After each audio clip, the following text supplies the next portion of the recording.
All right, ladies and gentlemen, we'll go ahead and get started. We think we have what we need to have quorum and to get started. Ladies and gentlemen, the committee, if y'all would indulge me for one moment.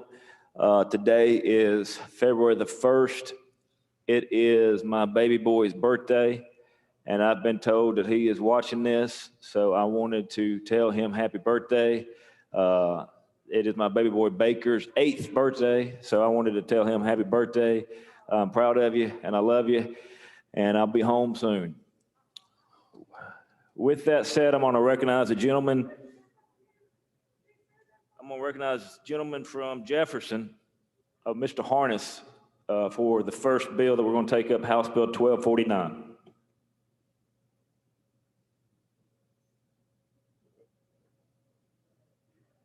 Can y'all hear me? Can you hear me? Can you hear me? All right. All right, basically, House Bill 1249 allows for House Bill 1249 allows for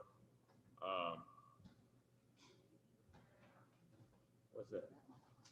Use this one? Yeah, just make sure that was muted. It's muted. House Bill 1249 allows for small municipalities to use the radar guns to write traffic tickets, speeding tickets. In my district, we have probably 4 municipalities that are right now under the threshold, and we've had some fatalities.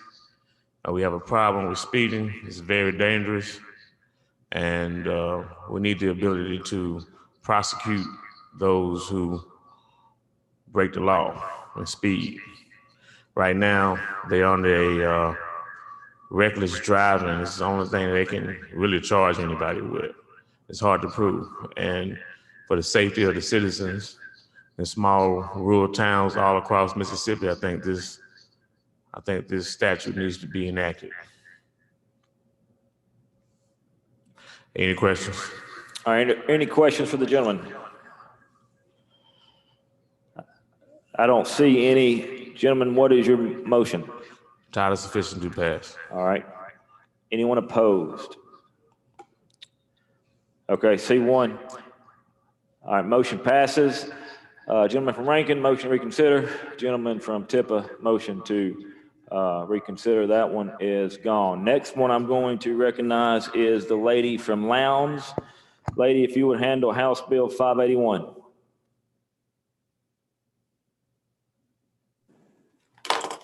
Thank you, Mr. Chairman.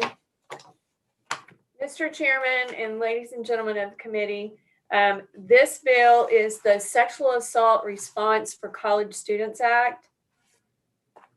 Just a little preface before I go into the details of the act, but currently an American woman who attends college is more likely to be a victim of sexual assault than a woman who does not attend college. And college-age women are twice as likely to be sexually assaulted than robbed. Law enforcement officials at 30% of institutions of higher education receive no training on how to respond to reports of sexual violence, and 73% of institutions of higher education have no protocols on how the institution and law enforcement are to work together to respond to campus sexual violence. This bill actually indicates that all higher institutions must adopt a comprehensive policy that's consistent with federal and state law regarding the institution's response to allegations of sexual assault, including domestic violence, dating violence, sexual exploitation, and stalking. Under Section 2, it goes into the definitions of the complainant, what the comprehensive policy is, confidential advisor, someone who's actually employed or contracted by the university to handle such complaints. It goes through what sexual assault means and who a survivor would be. And in section 3, it indicates that on or before August 1st, 2022, all higher education institutions in Mississippi shall adopt a comprehensive policy that's consistent with federal and state law regarding their response to allegations of these types of sexual assault. And then it also goes into what is consent. And it disregards a person's past sexual activity, whether they've dated before or not, and that they can withdraw their consent at any time.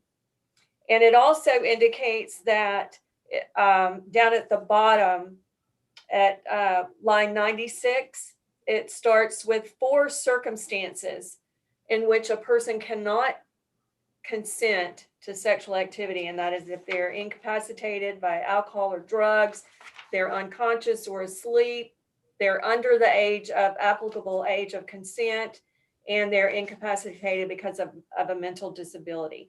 So basically, this act goes through the procedures that the institutions of higher learning need to have in place and must go through to actually handle a complaint. They must have a statement that indicates that the complainant would be anonymous. They would also have amnesty if they disclose. They wouldn't be retaliated against for disclosing an act of sexual assault. And it must also be published. The students must know about this procedure. And on line 130, it also gives a clear, detailed description of how to report a violation. And this can be on campus or off campus, the incident. And then under 163, it goes through the list of rights for the complainant, and also requires that the college must provide assistance in navigating campus and local health, mental health counseling due to an incident of this type. They also must be able to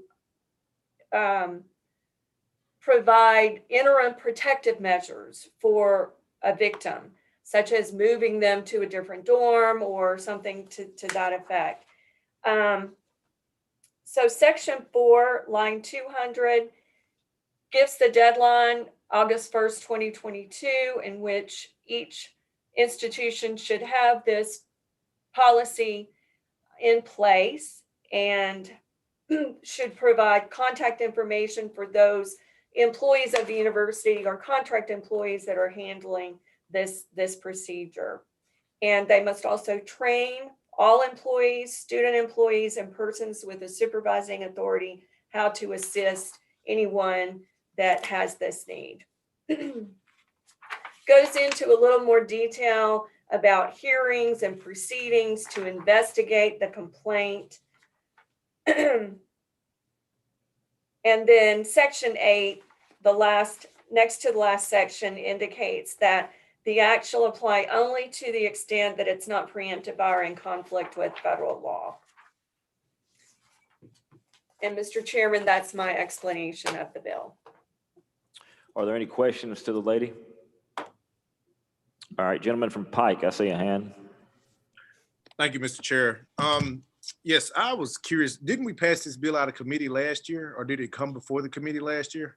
I think it made it all the way through the House last year, gentlemen. Okay, made it to the House, died in the Senate. That's correct. Okay, I was just curious. Thank you. Are there any other questions? Seeing none, lady, what is your motion? Title sufficient, do pass. All right, anyone opposed? Seeing none, motion carries. Gentleman from Rankin, motion to table. Gentleman from Covington, motion to reconsider. I'll next recognize the gentleman from Scott to handle House Bill 356. Thank you, Mr. Chairman. I'm bringing forth today House Bill 356. This bill is coming from the Mississippi Department of Child Protection Services. This would put them in compliance with some regulations with the Victims of Child Abuse Act that was passed. Right now, we're currently not in compliance. What it's doing is it's adding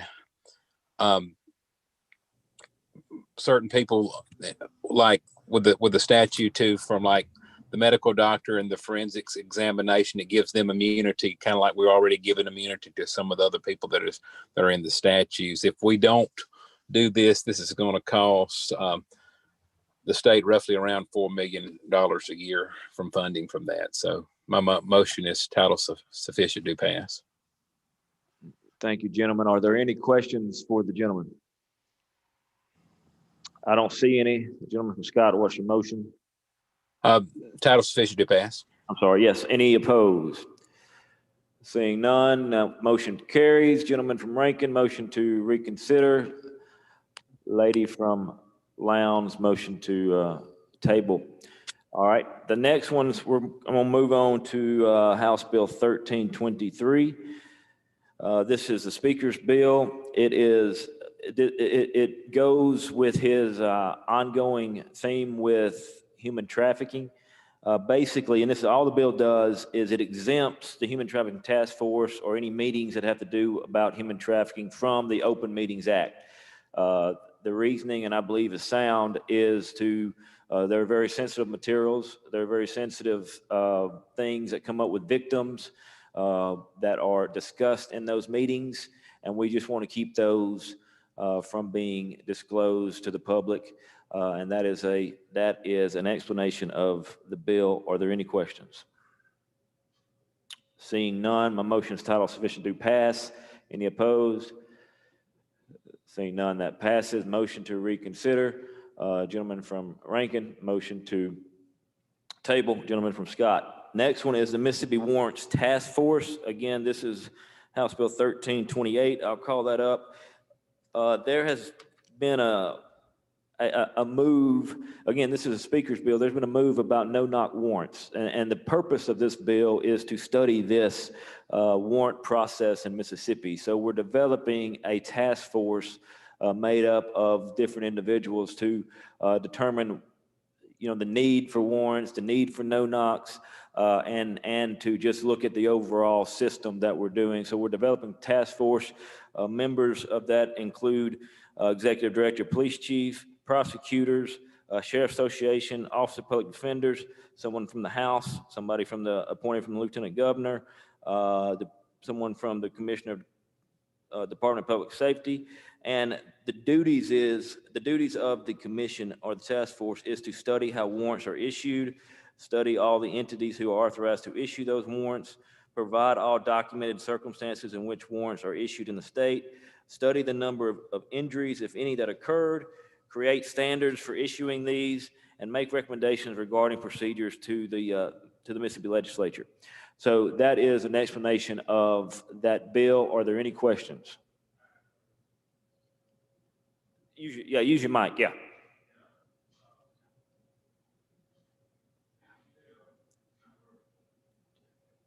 Ask me, you okay? Well, that's one of the things that we're going to investigate. We're going to look at these no-knocks, look at these warrants throughout the process. What's a no-knock warrant? Well, it's it would be when a law enforcement gets a warrant from a police and they really just come in, they've got a warrant, they don't have to knock to tell you they're coming in. Oh, illegal. Well, go ahead. All right. That's what we're looking at. Yeah, all right. Any other questions? Gentleman from Jackson, sorry, just saw you. No problem. Thank you, Mr. Chair. I actually have, I'd like to offer two conceptual amendments at the appropriate time.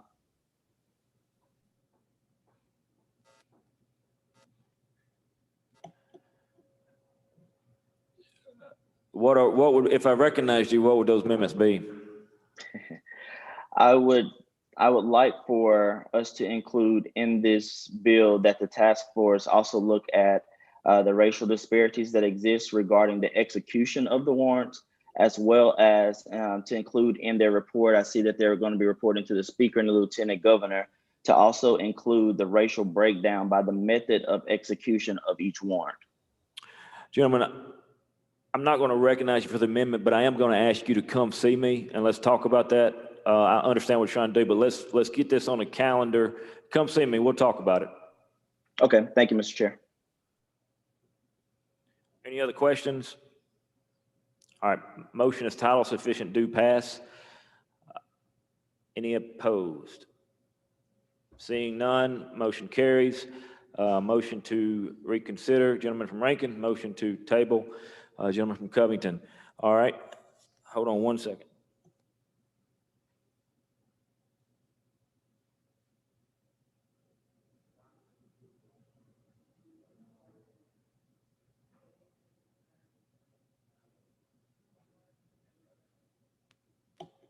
All right, I'm gonna call up House Bill 874. This dovetails on the vaping bill that we did last year.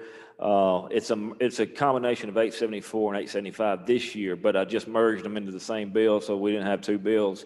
The first part of the bill, again, raises the vaping age to age 21, but it requires that before any of this product is sold, that a state-issued government ID is shown. Just as you would with anything else, that you show that you're 21 before you can buy the product. The second part of the bill creates a product registry for these. That product registry would be housed at the Attorney General's office, and that is just to kind of keep it lays forth what the mechanisms are to be included in that registry. And what we're doing is there has to be specific. For example, the registry is going to include that the product was on the market by August the 8th of 2016, that the product is FDA approved. The AG is going to keep a record of this. And the point of this and the intent of this, other states have done this, is to weed out the adulterated product, to weed out the stuff that's making people sick, to keep this as an approved so that we know what is being sold to the public. And this registry must be made to the public by September the 15th of this year. Are there any questions? All right, seeing none. Mr. Chairman, sorry, Mr. Chairman. Yep. Are there any taxes assessed in this bill? No, sir. No taxes. I don't even think the code section is in there to do that. All right, thank you, Mr. Chairman. Okay. Any other questions? Seeing none, motion's title sufficient, do pass. Committee sub. Anyone opposed? Seeing none, motion carried. Motion to reconsider, gentleman from Rankin. Motion to table, gentleman from Pearl River. All right, last one comes to us as is House Bill 974. And this comes to us by way of the Commissioner of the Department of Public Safety. It is his big omnibus bill. It has to do with a couple of things, and I want to break this down as simple as possible, I guess. Bottom line, what we're looking at doing is it adds Capitol Police under the Department of the Public Safety. Okay, it codifies the creation of the Mississippi Office of Homeland Security. So we're creating that department. It authorized the commissioner to be over that, to give them to give him the authority to act as commissioner over that, and to appoint people, to hire investigators, to do what he needs to do. It provides the commissioner with the ability to administer oath. It also includes, within the statutory definition of law enforcement officers, the Commissioner of Public Safety and other DPS employees. So we're making them certified law enforcement officers. It broadens MBI and MBN, allows them to contract with like IHL, to contract with the Department of Agriculture to handle their security, to handle or even deputize, if you will, some of their officers on behalf of the Department of Public Safety. It provides that the Mississippi Bureau of Investigation shall have exclusive jurisdiction to investigate officer-involved shootings. It exempts some of the contracts from DPS on service equipment and stuff such as that. And here's the part that I want us to really hone in on. We had a hearing back in December on medical examiners, about the autopsies, about the medical examiner's office. This is the language that the commissioner told us about that he wanted to get in there. He's creating a assistant medical examiner office, or assistant medical examiner. I think that's what he calls them. The name, the assistant state medical examiner, which basically would act as a deputy, somebody who will be trained to do autopsies, trained to do autopsy reports, and try to speed up the process that I know this committee is aware of with what's going on at the state medical examiner's office. Again, they would answer to the state medical examiner, and to a pathologist, but they would be trained to do some of the stuff that we're having trouble with.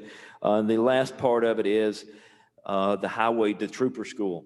We're changing the requirements to do that. For example, we're doing away with the 80 hours of training that they have to have. We're doing away with an associate's degree and requiring them to have a certain amount of college if they're of age. Again, this comes to us at request of the commissioner. He believes that this will help in recruiting some people into the trooper system and make it more easy to get them involved and to get troopers out on the road if need be. That is an explanation of the bill, real briefly and quickly, but I'll answer any questions. Gentleman from Rankin. Gentlemen, you're on mute.